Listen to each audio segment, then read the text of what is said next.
Buenas noches, bienvenidos a la clase de Introducción a la Programación.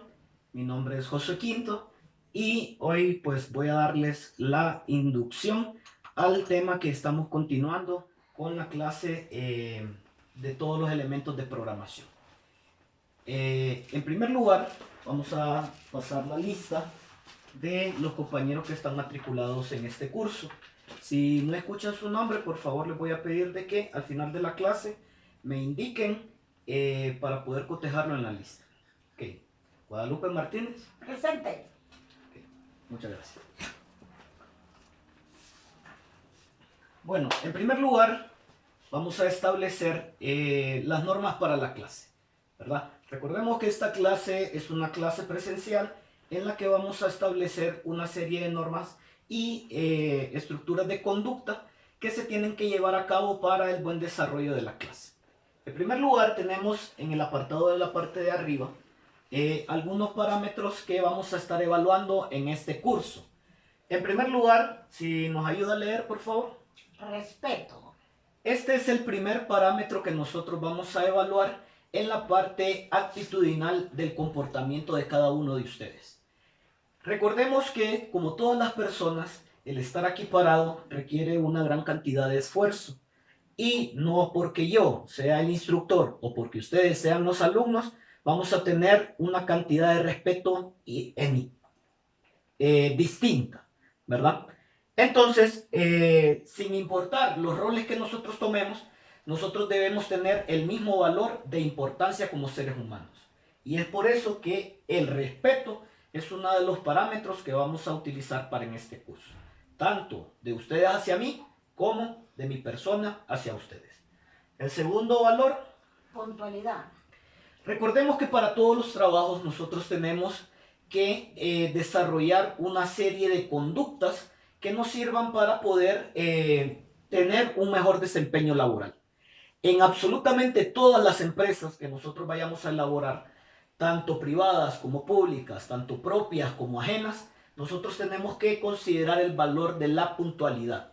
La puntualidad no solamente viene a llegar a tiempo a un lugar, sino que también establece los parámetros que nosotros tenemos para poder definir una conducta que va de la mano con el primer valor que nosotros tenemos. ¿Por qué? Porque al tener respeto, nosotros vamos a considerar el tiempo de la otra persona con la cual nosotros estamos interactuando. Entonces, esta parte va evaluada en dos direcciones. Yo la evalúo hacia ustedes y ustedes la evalúan hacia mí, ¿verdad? Porque todos estos valores que vamos a ver son valores que tanto ustedes como mi persona tenemos que tratar de desarrollar no solamente en la clase, sino que a lo largo de nuestra vida. El siguiente valor. Responsable. ¿Qué se les viene a la mente cuando decimos esta palabra de responsable? Cumplimiento, profe. Ok, en esta parte de la responsabilidad, recordemos que nosotros tenemos una serie de asignaciones, ¿verdad? El hecho de que yo venga y tenga un respeto hace que yo valore el esfuerzo o el tiempo de las demás personas y que también valore su esfuerzo. Con la parte de la responsabilidad, nosotros valoramos el esfuerzo que el catedrático nos está dando enfrente del salón y valoramos como catedráticos el esfuerzo que nos proporcionan los alumnos al presentar sus trabajos en tiempo y forma. Recordemos, nosotros todos tenemos una serie de dificultades, se nos pueden venir muchísimas cosas, pero la parte de la responsabilidad indica que a pesar de todas esas dificultades que nosotros lleguemos a tener, podemos llegar a cumplir con nuestro trabajo. En la otra parte, colaboración. La parte de la colaboración es muy importante como un valor agregado a la parte laboral. Nosotros podemos cumplir nuestro trabajo, nosotros podemos llegar a tiempo, nosotros podemos tener el respeto hacia las demás personas, pero podemos ser egoístas, por ejemplo, ¿verdad? Y esa parte es una parte que nos quita puntos al momento de desenvolvernos en un área laboral. ¿verdad? La parte de la colaboración no quiere decir de que yo voy a dar mis tareas al compañero. No quiere decir de que yo voy a hacerle las tareas a mi compañero, sino que yo le puedo explicar a que él pueda entender para que él mismo las pueda hacer, ¿verdad? La siguiente. Orden y presentación. Por ejemplo, ahí miramos que hay dos palabras distintas. En la parte del orden y la presentación van una de la mano con la otra. Por ejemplo, yo puedo venir y tener una letra muy fea, ¿verdad? Si ustedes pueden observar en los carteles que yo elaboré, mi letra no es tan dibujada como la podrían hacer algunos de ustedes. Pero ¿qué pasa? Yo trato de que a pesar de que mi letra es un poco fea, que se pueda entender, por ejemplo. Yo trato de que a pesar de que mi letra pueda ser un poco pequeña, ¿verdad? Se pueda definir muy bien lo que es las palabras para que ustedes la puedan ver. Si ustedes se fijan, utilizamos diferentes tipos de colores, por ejemplo, para mejorar la presentación. No sería lo mismo que yo presente todos estos carteles de un solo fondo, de un solo color, a que los presente así, por ejemplo. Entonces, la parte de orden y presentación no quiere decir de que usted tenga que utilizar o dibujar mejor su letra, por ejemplo. Algunos tenemos letra bonita, algunos tenemos letra fea, pero el orden sí lo tenemos que tener todos. Algunos podemos presentar trabajos maravillosos, algunos no tanto, pero el esfuerzo en la presentación es lo que tenemos que tener todos. Y la última, pero no menos importante. Ética. En esta parte es uno de los valores más importantes que no solamente debemos cumplir en esta clase, sino que en toda nuestra vida, ¿verdad? La parte de la ética nos representa un valor que nos diferencia de muchas personas y que nos da el valor como seres humanos que tenemos de pensamiento. Por ejemplo, en la parte de colaboración, como lo decíamos, yo puedo venir y hacer mi tarea y darla y para que todos la copien. Pero eso faltaría a la ética que yo tendría como compañero. Por ejemplo, yo puedo venir y aceptar un regalo de algún compañero y por ese regalo pasarlo, por ejemplo. Pero eso afectaría mi ética como docente. La ética no quiere decir algo que yo pueda o no pueda hacer. La ética quiere decir de que yo puedo o no hacer algo, pero eso me lo va a impedir el valor personal que yo tengo, ¿verdad? No sé si hay alguna pregunta con respecto a a la forma de evaluación de la clase, de las reglas que tenemos. Están bien entendidas, profe. Ok. Vamos a distribuir la parte del tema que vamos a ver en esta semana. El tema que vamos a observar va a ser el tema de los algoritmos, pero vistos desde la manera del punto de vista de los diagramas de flujo, ¿verdad? Antes de empezar el tema, vamos a tratar de explicar de una manera cotidiana lo que significaría un algoritmo. Pongámonos en la situación en la que todos estamos en nuestros hogares y nosotros tenemos hambre. Cuando nosotros tenemos hambre, ¿qué es lo primero que vamos a hacer? Ver qué tenemos en la refri. Ajá, a ver qué tenemos en la refri. Vemos que tenemos nuestros alimentos que hemos comprado en la semana, ¿verdad? Y decidimos que vamos a hacer un arroz con pollo, por ejemplo, ¿verdad? Este arroz con pollo, nosotros no sabemos cómo se elabora, lo buscamos en Google, por ejemplo, y nos vamos a dar cuenta que nos aparece una receta, ¿verdad? Esta receta, ¿qué es lo primero que nos define la receta? Que tenemos que entender. O que tenemos... La lista de cosas que necesitamos para hacerla. Correcto.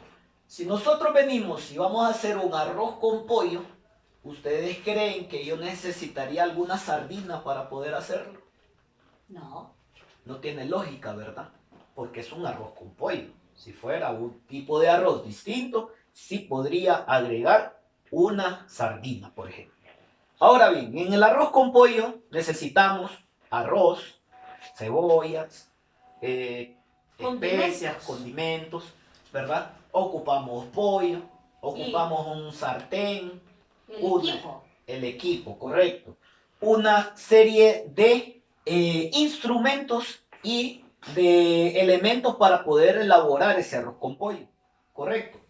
Posteriormente que nosotros ya sabemos qué elementos necesitamos, proseguimos a realizar una serie de pasos. Por ejemplo, podría ser en la receta, la voy a hacer tipo receta de mi abuela, y vamos a empezar a calentar la hornilla a un fuego lento, ¿verdad? Hacemos el arroz, lo condimentamos, lo echamos en el sartén, desmenuzamos el pollo y vamos haciendo una serie de pasos, y al final, ¿qué vamos a obtener de resultado? La comida hecha. La comida, correcto. Si nos fijamos en la parte de nuestro concepto, vamos a tener el siguiente. Si nos lo puede leer, por favor. Es una serie de pasos finitos y ordenados para la resolución de problemas que se muestran de forma gráfica. Esa es la parte de la definición que nosotros tenemos para un algoritmo. Ahora bien, el tema son los algoritmos en la parte de diseño de diagramas de flujo. ¿Y qué pretendemos hacer con este tema? En la primera parte vamos a definir como el objetivo principal que nosotros vamos a lograr en esta clase, que vamos a conocer los elementos que se necesitan o que se utilizan para la elaboración de un algoritmo. Pero lo vamos a hacer en el uso de los diagramas de flujo, porque recordemos también que hay varios tipos de algoritmos. Están los algoritmos que no son gráficos o son escritos, como lo son los pseudocódigos, y están los algoritmos de tipo gráfico, como lo dice la definición, que son los diagramas de flujo, ¿verdad? En esta parte, nosotros vamos a entender que el algoritmo, como lo dice en el concepto, en su primera parte es una serie de pasos. Esto quiere decir de que nosotros, siguiendo unos lineamientos, vamos a poder obtener un resultado. Pero ¿cómo van a ser estos lineamientos que vamos a tener o estos pasos? Llevan una serie de características. Son finitos, es decir, que llevan un inicio y tienen un final, ¿verdad? Porque no podríamos elaborar una serie de pasos que no tuvieran final, o no podríamos partir de un lugar sin un inicio. Eso quiere decir la parte de la característica que es finito. En la parte de ordenados, esto quiere decir que va a llevar una secuencia, ¿verdad? Nosotros no podemos empezar a comernos el arroz con pollo sin antes haberlo elaborado. Y no podemos elaborar el arroz con pollo sin antes tener los ingredientes adecuados para dicha elaboración. Entonces, las características de un algoritmo, como lo vimos en otras clases anteriores, es que son una serie de pasos que tienen un principio y un final y que van en una secuencia o en un orden. ¿Y para qué vamos a elaborar esa serie de pasos o para qué necesitamos todo esto? Porque no tendría un sentido si no llegamos a una finalidad. La finalidad de los algoritmos en cualquiera de sus denominaciones es la resolución de un problema. Yo voy a ejecutar un algoritmo porque yo tengo un problema que yo necesito resolver, ¿verdad? Entonces, en esta parte vemos que tengo una serie de pasos que son ordenados, que son finitos y que me van a servir para desarrollar una solución a un problema específico que yo tenga. Porque debemos priorizar que cada algoritmo se va a implementar dependiendo del problema que nosotros tengamos, ¿verdad? Ahora bien, una parte muy importante que nos diferencia el diagrama de flujo de otros tipos de algoritmos es su forma gráfica. Y para eso nosotros tenemos una serie de elementos que vamos a ir utilizando para la elaboración de un algoritmo. En la parte de los elementos vamos a tener en primer lugar este elemento que es una esfera o un circulito, ¿verdad? Este elemento nos indica que nosotros vamos a tener un inicio y un final, ¿verdad? Como lo dice en la secuencia de pasos, que son finitos, o sea, un inicio y un final. Con este símbolo nosotros vamos a elaborar o vamos a empezar y terminar un algoritmo en cualquier tipo de problema. Posteriormente tenemos la parte de unos datos de entrada o la entrada de datos. Esta parte aplica a lo que nosotros definimos como ser los ingredientes del arroz con pollo que estábamos hablando, ¿verdad? En el cual nosotros ocupamos una serie de elementos para poder desarrollar el algoritmo. En este caso nosotros tenemos que ingresar los datos que vamos a ocupar. Una característica importante que viene con la parte de la entrada de datos es el tipo de resolución que nosotros tengamos. Dependiendo del algoritmo de diagrama de flujo que nosotros estemos haciendo, así va a ser la entrada de datos que nosotros vamos a determinar.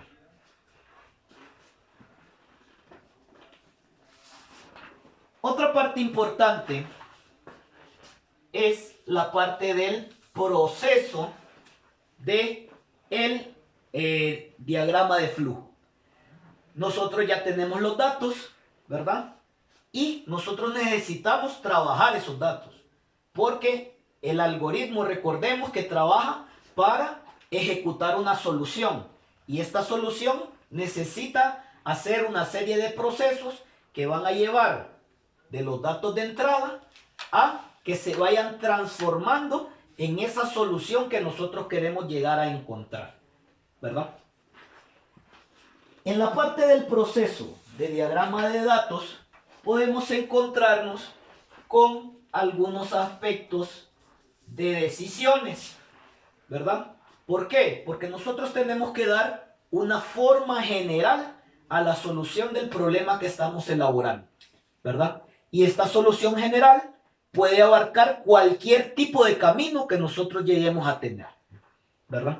Entonces, la parte de la decisión es la que me permite a mí poder establecer si yo tengo algún aspecto que necesito o no, si yo cumplo con una serie de pasos o no, si yo establezco un proceso o establezco otro tipo de proceso, dependiendo de los valores que yo necesite para resolver este problema.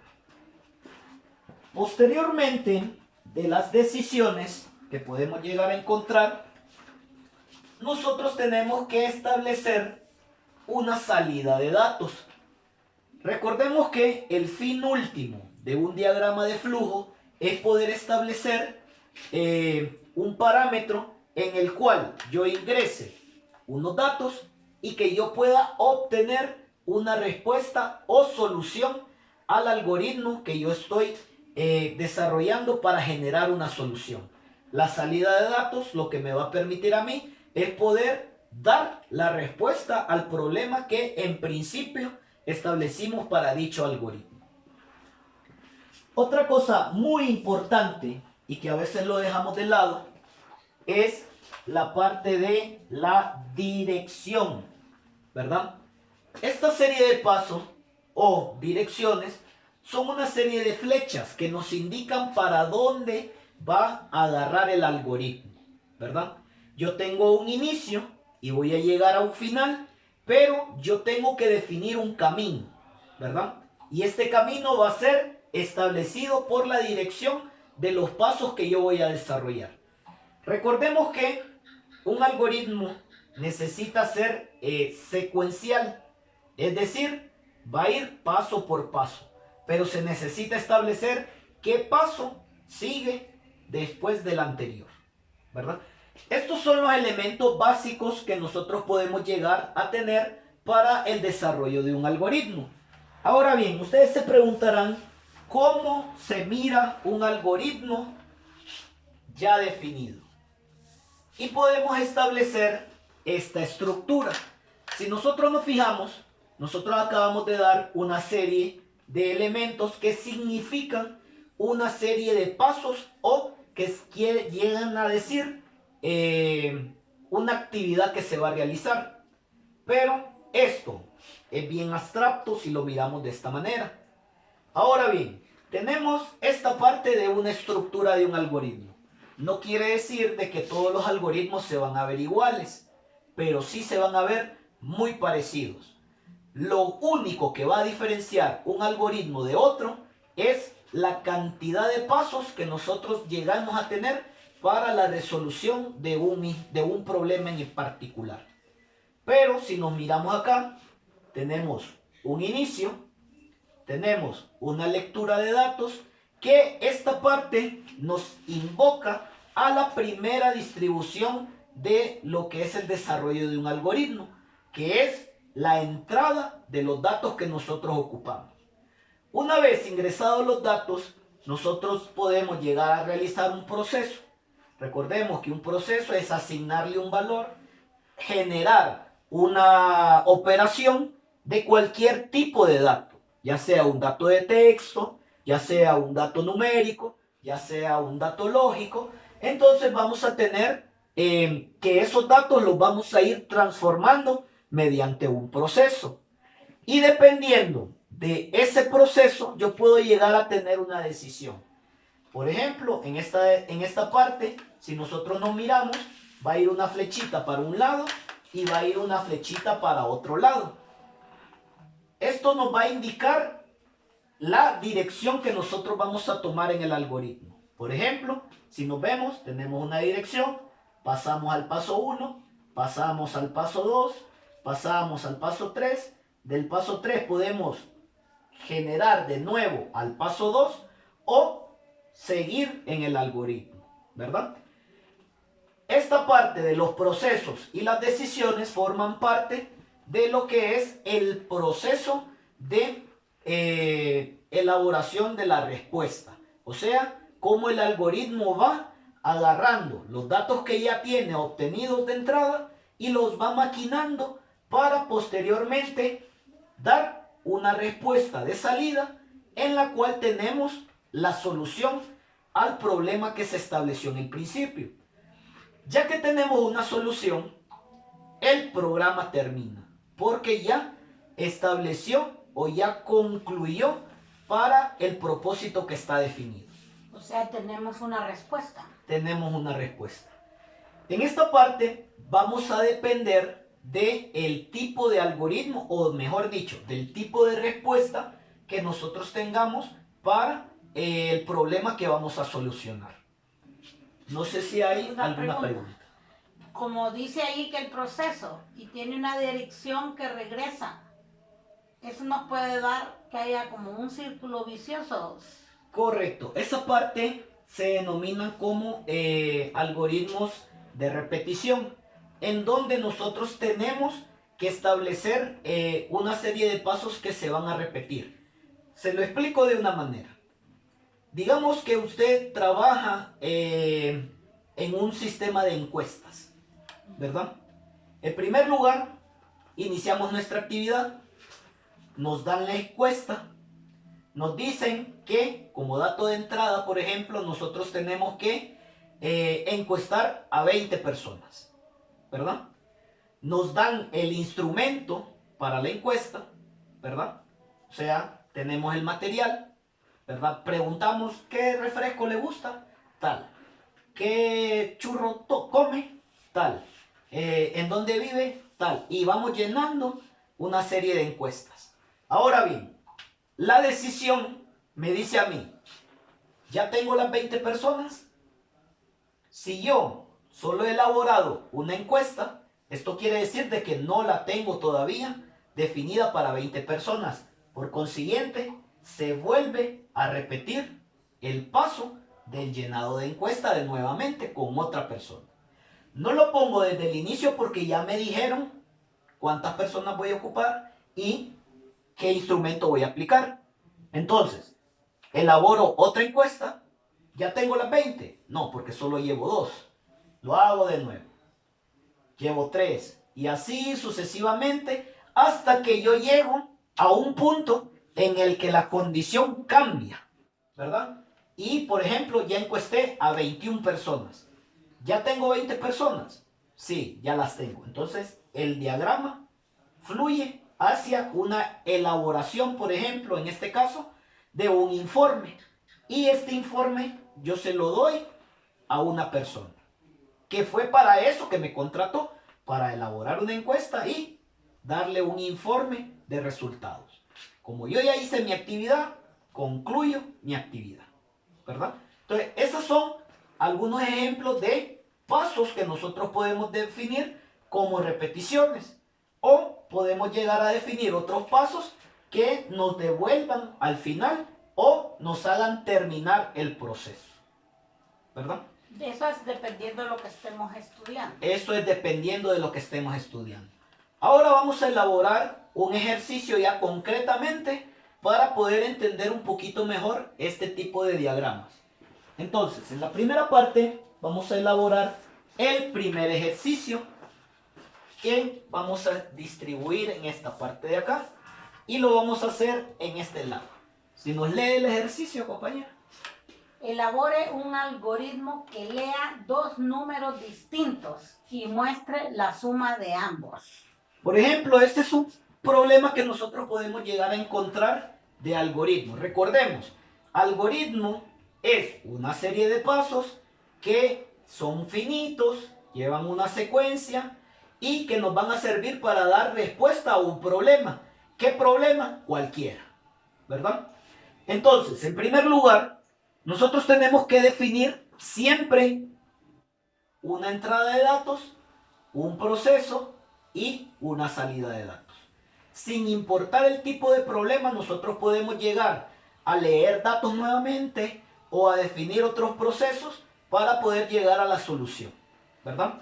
Entonces, en esta parte vamos a elaborar el ejemplo que nosotros tenemos acá. En primer lugar, nos dice elaborar un algoritmo que lea 2 números distintos. Entonces, nosotros establecemos un inicio, ¿verdad? Generamos una flechita. Luego de esa flechita, lo primero que nosotros tenemos que definir es qué datos de entrada voy a generar para establecer la solución del problema. Entonces, vamos a establecer el cuadrito para definir los datos de entrada. Ahora bien, en primera nosotros tenemos que tener en cuenta cuál es el problema principal que nos piden.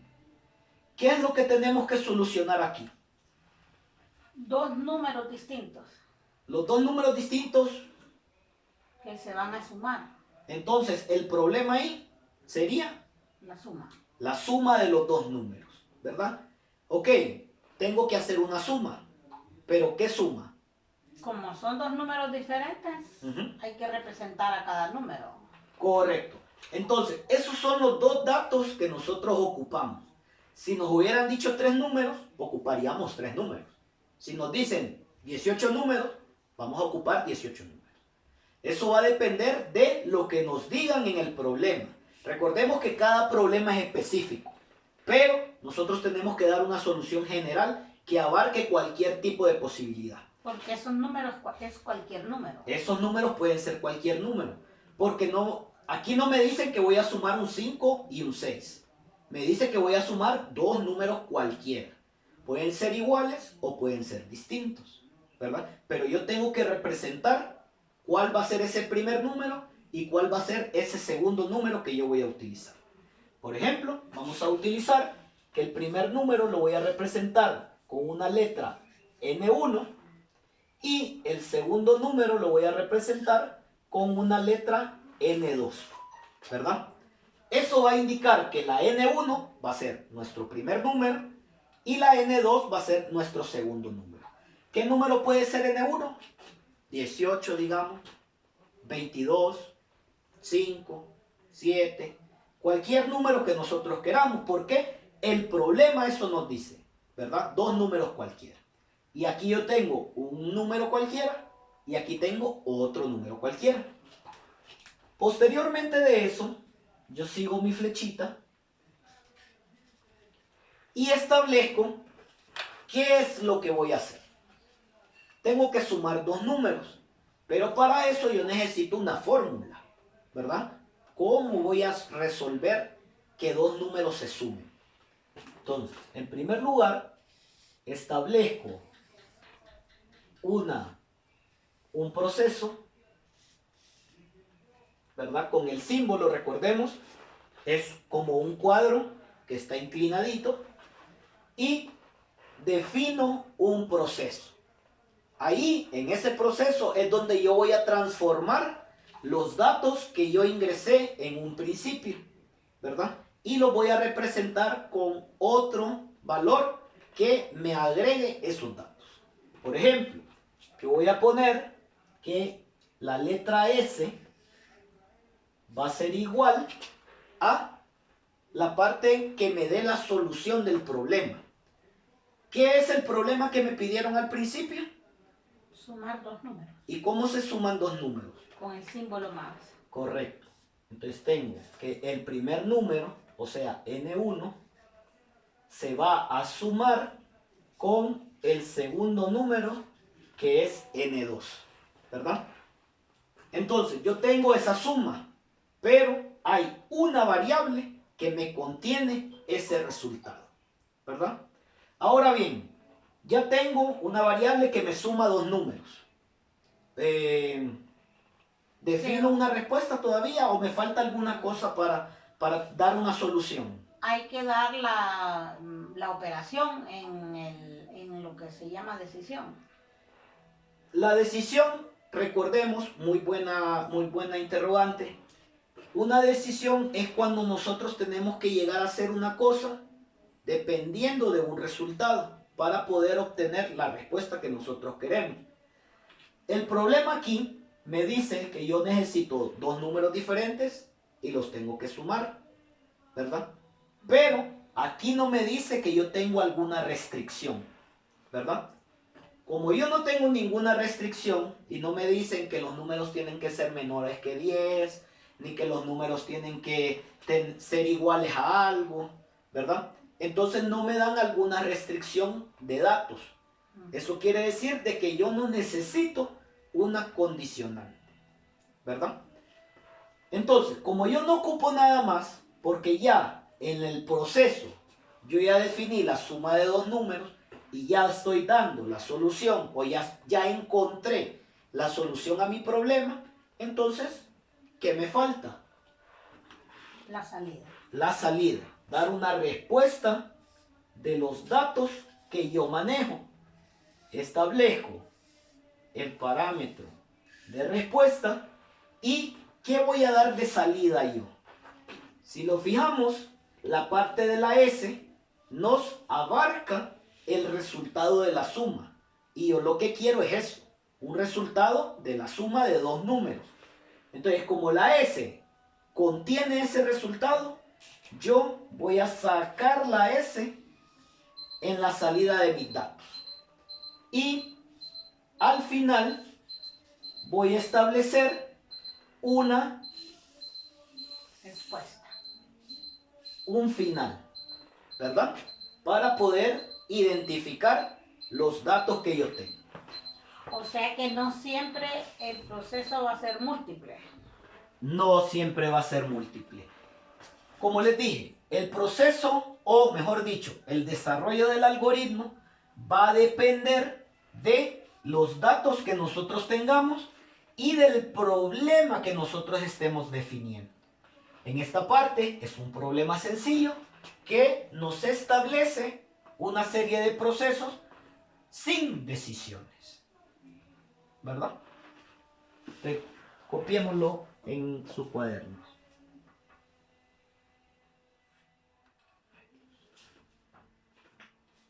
Ok, vamos a establecer otro ejercicio y lo vamos a definir en esta parte de acá. Si nos lee el ejercicio, compañera. Elabore un algoritmo que lea la nota de un alumno y nos indique si el alumno está aprobado o reprobado. Ok, en esa parte nos dice que vamos a leer una nota, pero ahí establecemos una restricción, ¿verdad? Que tenemos que definir dos cosas: si el alumno está aprobado o está reprobado. Pero ¿cómo vamos a llegar a obtener si el alumno está aprobado o está reprobado? Necesitamos más datos. Tenemos ¿verdad? que saber cuál es la nota de aprobación. Correcto. Entonces, para eso tenemos estos dos datos que nos dan en el ejercicio también, ¿verdad? Nos dicen que para aprobar o para que la nota sea aprobado, tiene que ser 70% o 70 o más, ¿verdad? Y para que esté reprobado, tiene que ser menos de 70%. O sea, acá incluye el 70 y acá no Correcto. incluye. Ahora bien, dependiendo de la situación que nosotros estemos desarrollando, así va a ser el algoritmo que nosotros vamos a crear. Vamos a hacer este ejemplo en esta parte de aquí.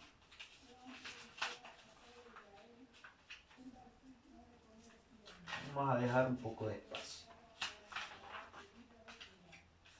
Ok. Vamos a establecer lo siguiente. En esta parte, al igual que nosotros ocupamos un inicio. Luego del inicio, tenemos que hacer una lectura de datos, ¿correcto? Hacemos el cuadro de lectura de datos, pero ¿qué datos voy a leer? La nota de los alumnos. La nota de los alumnos, correcto. Si nos fijamos, aquí nos pidieron dos números, o sea, tenemos que tener dos datos. Allá solo nos están pidiendo uno. Entonces tenemos una variable n que nos va a contener la nota que nosotros estamos elaborando. Posteriormente de tener esa nota, ¿qué nos dice el ejercicio? Que tenemos que indicar si aprobó o no aprobó. Correcto, entonces eso viene con una decisión. Ahora bien, tenemos el valor de decisión en esta parte de acá. ¿Qué voy a decidir yo? Porque yo no puedo tomar los dos valores. Solamente tengo que tomar uno, ¿verdad? O los alumnos tienen nota de 70 o más, o los alumnos tienen nota de 70 o menos. Ese va a ser mi parámetro de decisión, ¿verdad? Entonces ahí voy a tener dos respuestas. Correcto, vamos a tener una respuesta de aprobado y una respuesta de reprobado, pero dependiendo del valor que yo tome. Yo puedo tomar 70% o más, o puedo tomar menos de 70%. Entonces vamos a indicar la parte de el menos de 70%. Entonces la decisión me va a definir que si la nota es menor que 70. Aquí estoy tomando el valor de reprobado. Por consiguiente, yo tengo un apartado para este lado y un apartado para este otro lado. Y tengo que definir un valor de verdadero o falso. ¿Por qué voy a definir un valor de verdadero o falso? Eso va a depender de que si se cumple o no la condición. Vamos a poner un ejemplo de cómo estamos llevando el algoritmo. En primer lugar, iniciamos. Vamos a tomar una nota. La nota va a ser 75. Luego el programa nos pregunta, 75, que es la nota, ¿es menor que 70? No. Entonces va a agarrar para el lado del falso, porque no es menor que 70. ¿Y qué va a pasar en el caso de que sea falso? Va a aprobar. Va a aprobar, correcto, porque aquí me dice que tengo reprobado si es 70 o menos, pero como no es 70 o menos, es 70 o más. Entonces me dice que es aprobado. Entonces aquí vamos a definir aprobado, ¿verdad? Y el programa sigue su curso, ¿verdad? Ahora bien, como yo tengo que elaborar una solución general, yo también tengo que ver la parte cuando sí se llega a cumplir. ¿Y qué va a pasar si se cumple el apartado que yo tengo de que sí es menor que 70, la nota? Reprobado. Va a ser reprobado.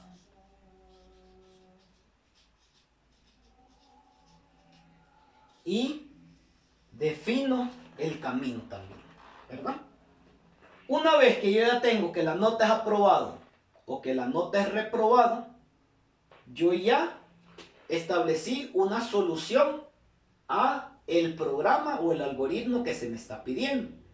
Y como ya le di la solución, entonces concluyo mi programa, ¿verdad? ¿Ok? Solamente quedaría la parte de la elaboración de este último ejercicio, ¿verdad? Elabore un algoritmo que lea un número cualquiera y muestre si el número es par o impar. Correcto. Entonces esa va a ser la pruebita que vamos a elaborar en la parte de ahorita para finalizar la clase, ¿verdad? Ok, esta fue la clase demostrativa para la parte de del curso de planificación y métodos de inducción. En esta parte yo utilicé una parte de estudio de casos para elaborar la explicación de los ejercicios y establecí la parte de expositiva para poder desarrollar tanto la explicación de los elementos que utilizo para la elaboración de algoritmos y establecimos también la parte de